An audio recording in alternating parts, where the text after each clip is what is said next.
নির্বাচন আদায়ের জন্য যেন জনগণকে রাস্তায় গুলি খেয়ে মরতে না হয়, অন্তর্বর্তী সরকারের প্রতি এমন আহ্বান জানিয়েছেন বিএনপির স্থায়ী কমিটির সদস্য গয়েশ্বর চন্দ্র রায়। তিনি বলেছেন, আর যদি আমাদের শেষ পর্যন্ত মাঠে নামান কতটুকু সময় টিকবেন সেটা একটু ভেবে দেখবেন। তিনি আরো বলেন, আপনাদের আমরা সম্মানের সঙ্গে আনছি, সম্মানের সঙ্গেই বিদায় করতে চাই।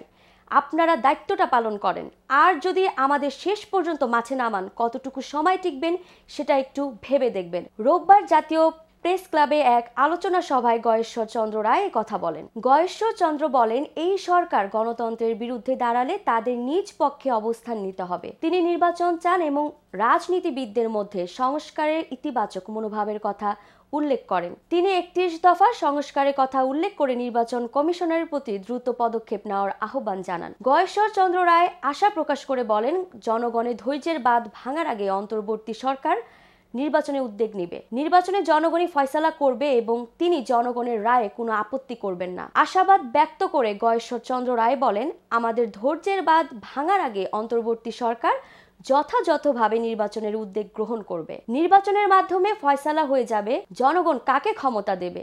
জনগণই দেশের মালিক, ক্ষমতার উৎস। সেই জনগণ যদি 1971-এ বিরোধীদের ভোট দিয়ে রাষ্ট্রীয় ক্ষমতায় আনে, আমার আপত্তি নেই।